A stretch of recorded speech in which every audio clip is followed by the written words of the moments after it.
নমস্কার, বৈচিত্র্যের বৈচিত্র্যময় জগতে আপনাদের স্বাগত জানাই।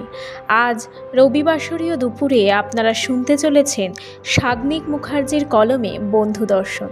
তাহলে শুরু করা যাক আমাদের আজকের গল্প বন্ধু দর্শন। সময়টা শীতকাল। বাড়ির সামনে খোলা অংশটায় একটা আরাম কেদারায় হেলান দিয়ে বসে আছে বিভু। কলকাতার এক নামজাদা কোম্পানিতে সুপারভাইজারের কাজ করে সে। বেতন বেশ ভালোই। অনেক দিন একটানা কাজ করে হাঁপিয়ে উঠেছিল সে। ক্লান্তি গ্রাস করেছিল তাকে, তাই কয়েকদিনের জন্য পাওয়া ছুটি নিয়ে চলে এসেছে পুরুলিয়া। পুরুলিয়া বলতে তার আদি বাড়ি। ছোটবেলাটা তার কেটেছে এইখানেই। বাবা গ্রামের প্রাথমিক স্কুলের শিক্ষক ছিলেন। ছোট একটা বাড়িতে থাকতো বিভু আর তার পরিবার। পরিবার বলতে বাবা, মা, ছোট বোন আর বিভু। ছোটবেলার দিনগুলো তার বেশ আনন্দের মধ্যে কেটেছে। হাই স্কুলের পড়াশোনা এইখানেই করেছে সে। কত বন্ধু ছিল তার। এখন তারা কে কোথায় কিছু জানে না সে। গত 20 বছরে কারো সাথে কোনো যোগাযোগ নেই।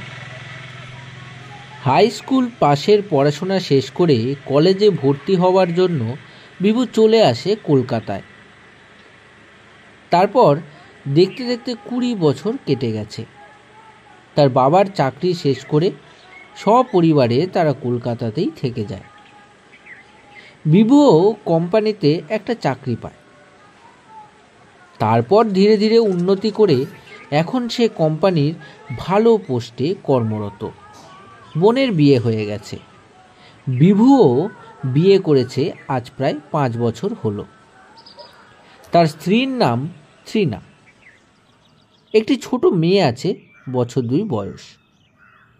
বাবা মার বয়স হয়েছে, তারাও এইবার সঙ্গে এসেছে। বিভু মাঝে মাঝে আসে এখানে, মানে ওই বছরে একবার কি 2 বছরে একবার।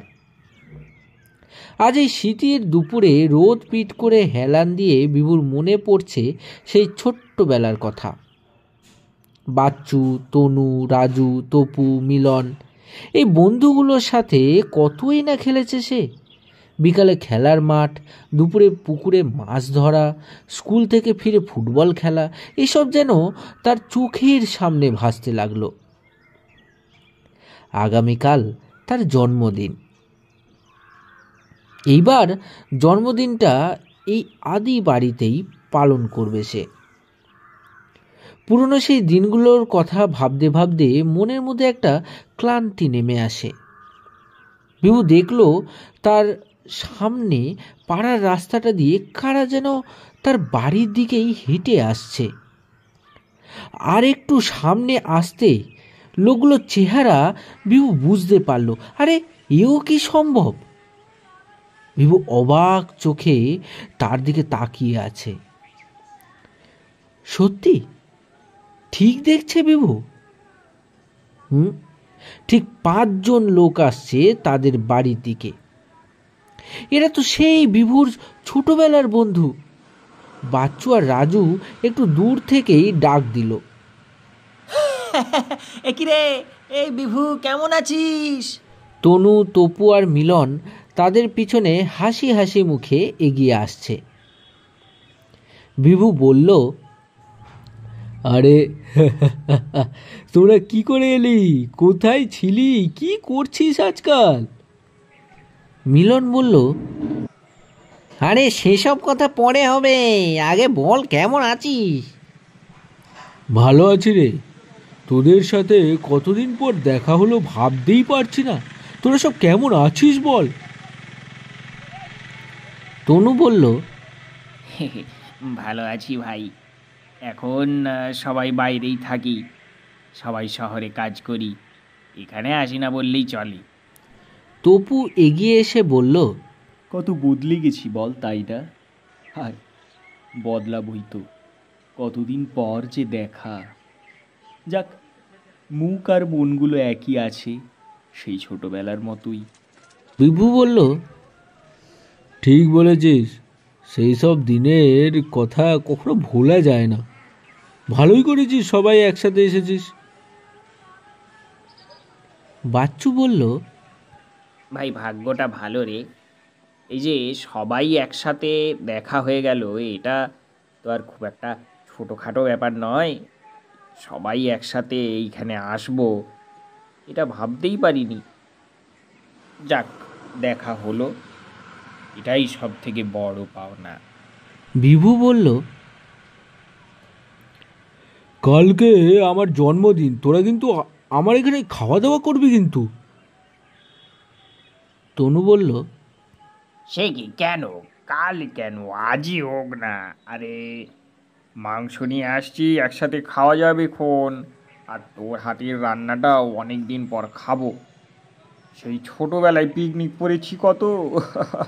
কি বল বিভু? বিভু বলল, আরে সে তো খুব ভালো কথা, আজকাল দুদিন জমিয়ে আড্ডা মারবো, কি বল? তোরা আয়, বস, আমি চা করে আনি। ঠিক তখনই হঠাৎ বিভুকে কেউ যেন ঠেলল। একবার, দুবার, তিনবার। এবার বিভুর হুঁশ ফিরল। মা ডাকছে। কি রে ও বিভু, ওঠ ওঠ, মেয়েটা যে কখন থেকে কাঁদছে, ওকে নিয়ে একটু বেরিয়ে আয়। বিভু মনে মনে ভাবল, তাহলে কি স্বপ্ন দেখছিল? সত্যিই স্বপ্ন। কই, কোনো বন্ধু তো নেই তার সামনে। কখন জানি আরাম কেদারায় শুয়ে পুরনো কথা ভাবতে ভাবতে সে ঘুমিয়ে গেছিল। যাক, স্বপ্ন হোক, তাও তো বন্ধু দর্শন তো হলো, এই বা কম কি।